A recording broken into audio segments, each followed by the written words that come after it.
they were going at it.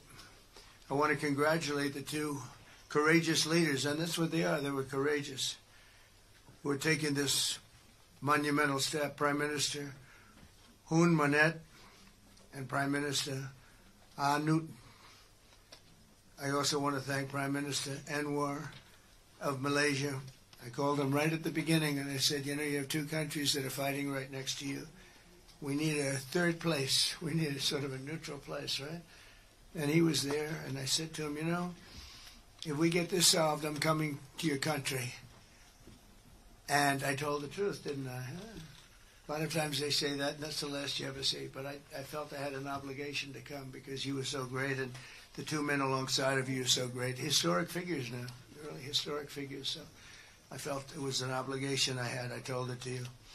That was about a year ago, and all of this has taken place. It's been so beautiful to see.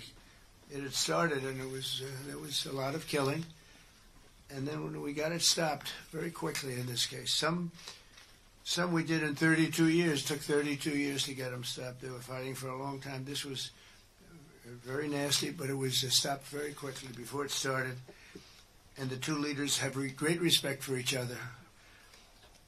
But the Prime Minister played a very important role in helping convene the two sides for discussions here in Kuala Lumpur.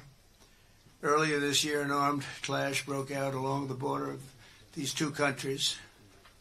Really ancient countries by most standards. They've been long time, tremendous cultures, resulting in numerous deaths and thousands and thousands of people displaced from their homes. It was starting because of America's strong commitment to stability and peace in this region and every region where we can do it. My administration immediately began working to prevent the conflict from escalating.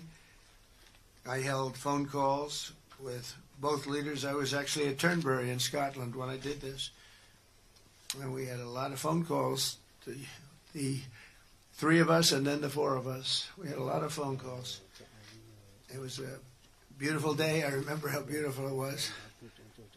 Turnberry is a great place, but I said, this is much more important than playing around the Gulf. So we sat there all day long making phone calls, and it was amazing the way it came together very quickly. I mean, really very quickly. You caused me very good entertainment. I could have had a lot of fun, but this is much more fun for me than anything having to do with almost anything, because you're saving people and saving countries. But ask them to choose the path of prosperity and peace over needless bloodshed and war. At the end of July, after extremely productive discussions, we reached a ceasefire agreement. And now these gentlemen, and they really are gentlemen, high-quality people, both went to college in the United States, and now these gentlemen are about to sign what we're calling the Kuala Lumpur Peace Accords. Good name. Both countries are agreeing to cease all hostilities and work to build good neighborly relationships, which have already started. 18 Cambodian prisoners of war will be released, and under this agreement, observers from Asean countries, including Malaysia, will be deployed to make sure that the peace prevails and endures. And I have no doubt that it will. We have another situation like that right now in the Middle East, and Gaza. You might have read a little bit about Gaza. And that's another one we're very proud of. But we have a lot of people watching that. A lot of people. I think this is a much different kind of a thing. The two countries are getting along really well. Today, alongside this peace treaty, we also are signing a major trade deal with Cambodia and a very important critical minerals agreement with Thailand. The United States will have a robust commerce and cooperation transactions, lots of them, with both nations as long as they live in peace. And I really feel that when we make deals, we see two countries that we do a lot of business with. We do a lot of business with both of them. We have to use that business to make sure they don't get into wars. But this is going to be a very long peace. So as you know, this is one of 8 wars that my administration has ended in just 8 months. We're averaging one a month. There is only one left, although I heard that Pakistan and Afghanistan have started up, but I'll get that solved very quickly. I know them both, and the Pakistan, the Field Marshal and the Prime Minister are great people, and I have no doubt we're going to get that done quickly. That one started up a few days ago. And I just feel it's something I can do. I do it nicely. I don't need to do it, I guess, but if I can take time and save millions of lives, that's really a great thing. I can't think of anything better to do. But the 8 wars that my administration has ended in just 8 months, there's never been anything like that. Never. There never will be either. I can't think of any president that ever solved one war. I don't think anybody. They start wars, they don't solve them. So nothing like this has been done in history, and it's an honor to be involved. On behalf of the United States, I'm proud to help settle this conflict and really develop good friendships, including people that work with each team. Look at these very distinguished people, except for my people. My people are much less distinguished, but they're very good. But look, my people understand the joke. But look at these very distinguished people, and I've gotten to know them. I want to thank Marco Rubio for being here. He was great. You always help. He's born for this job. He really was. He was born for this job. Secretary of State Jameson, thank you very much for all you did on helping too. He's the foremost expert on trade, and we're going to be doing another couple of stops where we'll be talking about no war, just pure trade. We'll be talking to President Xi in a day. We'll be stopping at Japan. We'll be stopping at South Korea, and we'll be doing some other things, but they're more related to trade. But on behalf of the United States, I'm proud to help settle this conflict and forge a future for the region where proud independent nations can prosper and thrive, safety, security, and peace. It's an amazing thing that's happened to the United States because a year and a half ago, we were a dead country. We were actually a dead country, and now we're the hottest country anywhere in the world. And when I called you, we were in the process of becoming hot. It's actually quite a while right now, but we were sort of on our way. And we had won the election big in a massive amount. And so I was respected when I called you, and it was a little bit easier. I think it's easier when you respect somebody than if you don't respect somebody. If you don't respect somebody, it never happens. But I won't forget that day because it was one of the first wars that I got involved in. And I love doing it. It's like, I shouldn't say it's a hobby because it's so much more serious than a hobby, but it's something that I'm good at, and it's something I love to do. The United Nations should be doing this, but they don't do it. You know, they don't do it. They turned off my teleprompter when I made a speech. I had to make a speech without a teleprompter. They're good at that. The escalator wasn't working too well. It came to a complete halt. But, I mean, the United Nations has such great potential. I wish they could do it. They didn't get involved with us at all. We just did the deal and reported the deal, and everybody was sort of amazed that we got it done so quickly and so nicely.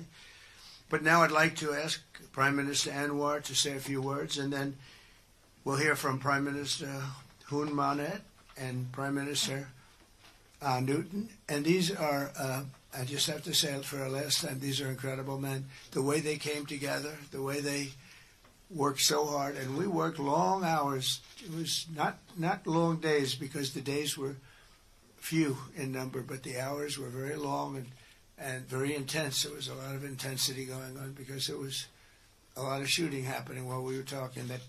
That brings it to a new level. And the 3 men sitting there should really be credited with having done just an incredible job for humanity. Thank you all very much. It's an honor to have worked with you. Appreciate it. Please.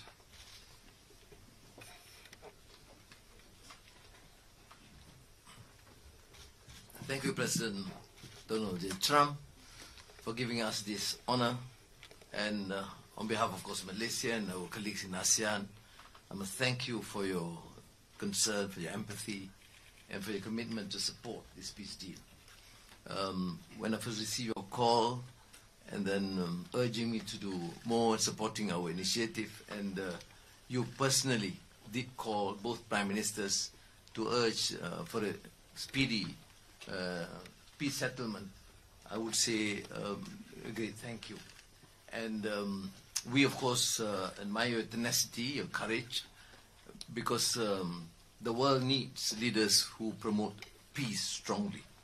And And to achieve that, you have to break some rules, as you did today. When President arrived, he asked me to join him in the car. I said, that's against the security and protocol rules. And he was delighted to break the rules, and it was a nice ride. And we share a lot of things in common. I was in prison, but he almost got there. But we very good exchanges on a number of issues. Of course, priority is, of course, the peace deal. Thank you, both Prime Ministers. You did a great job. We are delighted to have you as colleagues, as true friends, and you understand the need to secure peace to save our people, and also the ASEAN position as a region of peace and prosperity. And I must also share with you here that I took the opportunity, full opportunity, without Secretary Rubio knowing this, exploring other issues too, and thank the President for his effort to secure peace in many parts of the world, including Gaza, and urging him to remain focused and ensure that there's comprehensive peace that the world requires. And I am delighted, truly, President, to hear from you personally how determined you are to ensure that peace is achieved in the most intractable areas, almost impossible. But you did it, and we have shown our support and call on the United States in particular to continue this with the support of many, not only neighbors, but the part of the world. But I must also take this opportunity to thank Secretary Rubio, Jamison, and Ambassador Kagan, because they were very helpful. I mean, you didn't say that, but I must say that, because they were extremely helpful in ensuring that you come here. I mean, I wasn't sure when you said to me, yes, Prime Minister, I know I'm coming. Well, I'm not sure, because, you know, I deal with a lot of politicians. But you are an exception. Thank you, Mr. Donald Trump. Thank you very much again.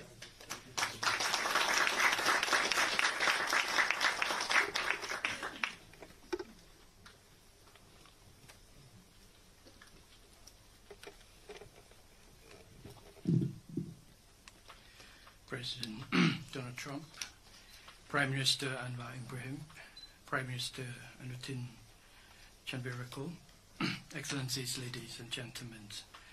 Today marks a historic moment, profound significance for Cambodia and Thailand.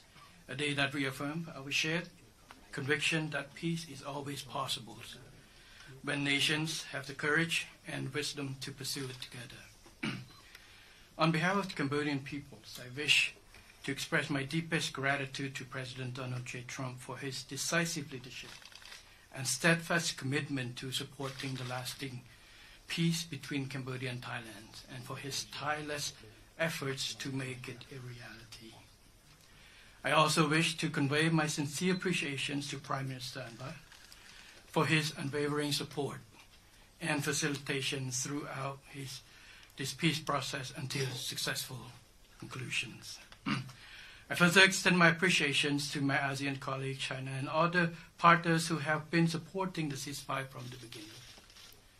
The principles that underpin this joint declaration are those that Cambodia holds dear. That no matter how difficult or complex our dispute may be, they must always be resolved through peaceful means in full conformity with existing treaties and international law. Cambodia reaffirms its strong commitment to fully and faithfully implementing these joint declarations and to continuing to work closely with Thailand and all our partners to ensure that this peace endures and brings tangible benefit to our peoples. We look forward to continued support and contribution of international communities and partners to fruitful realizations of the joint declarations. As we speak, I think our two commanders are discussing on the possibility of the start of withdrawal, partial withdrawal of the first phase of a heavy weapon as an indication of our willingness to show that the execution of the joint declarations. At the same time, I hope I strongly hope for the prompt release of our 18 soldiers on humanitarian grounds and as agreed in the joint declarations. Finally, recognizing your unwavering dedications and resolute effort to promote peace, and not only between Cambodia and Thailand, but also among other nations, and reflecting the gratitude of the Cambodian peoples, I have nominated President Donald J. Trump for the Nobel Peace Prize. And he, like I say, peace saves life. And this is the wish of our Cambodian people as appreciation for the President. So thank you very much, Mr. President. Thank you.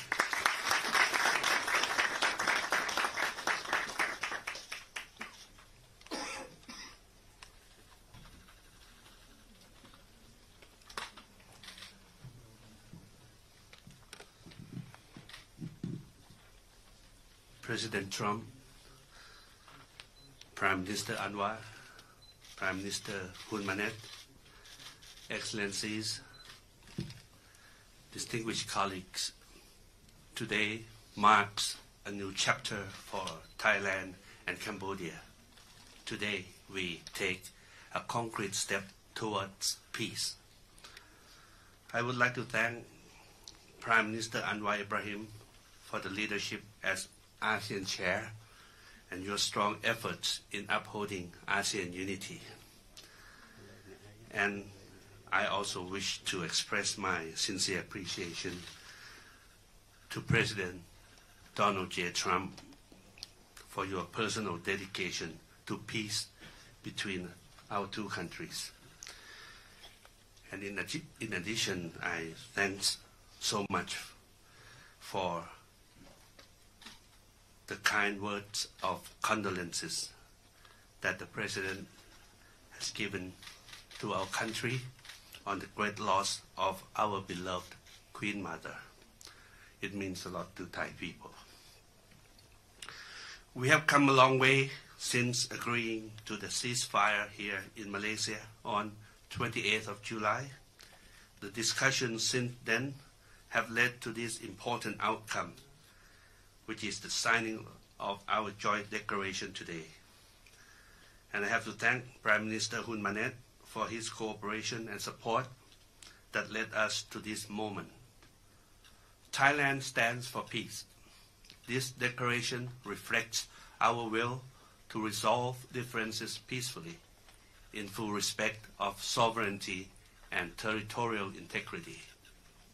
This declaration, if fully implemented, will provide the building blocks for a lasting peace. But more importantly, it will begin the process of mending our ties. Our border communities have been divided by conflict, and innocent civilians have suffered immense losses. This declaration places a firm responsibility on our two parties to act. I believe we can achieve what seemed beyond reach a few months ago.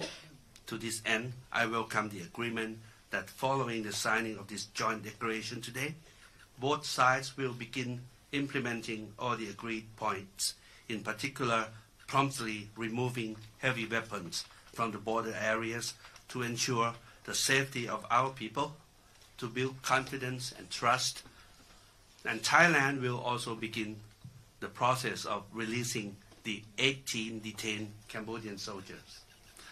We have a responsibility to act in earnest and in good faith, and that will restore livelihoods and protect the well-being of our communities along our shared border. To achieve real change on the ground, what we agree on here must be implemented. Only then can we truly turn to a new page. Only then can we assure that our people's security and safety. Only then can we achieve real peace.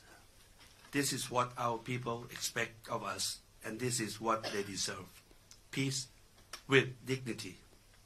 Going forward, I call on our friends to continue supporting this process so that the joint declaration is implemented fully and in good faith, rebuilding stability, trust and renewed cooperation between Thailand and Cambodia and across our region.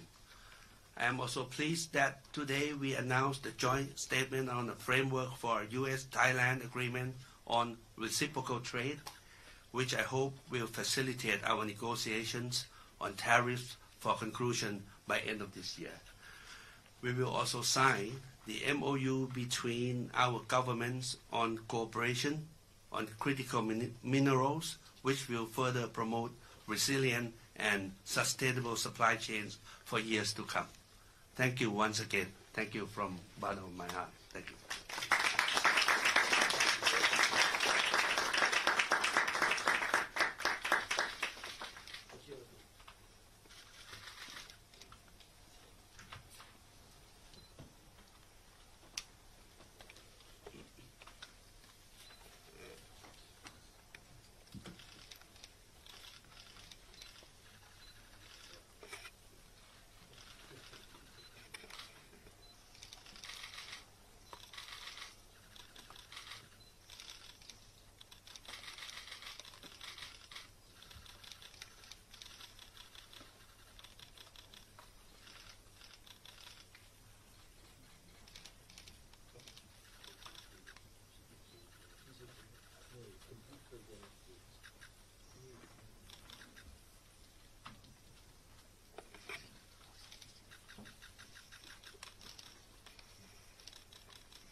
Thank you very much, everybody. It's a tremendous day. Yes. We're going to sign you up. We're going to sign your paper. I thought we could forget about this. Right here, right here.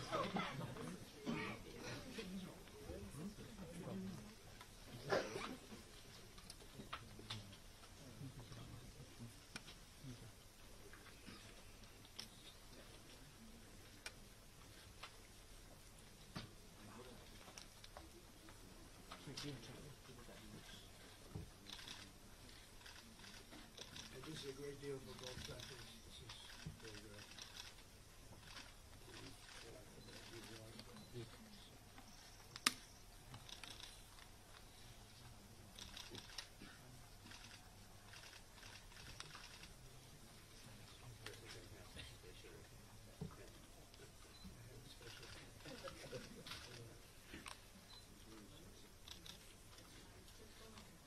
Okay.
Thank you very much, and congratulations, everybody. Very big deal. Thank you very much. Thank you, Mr. President.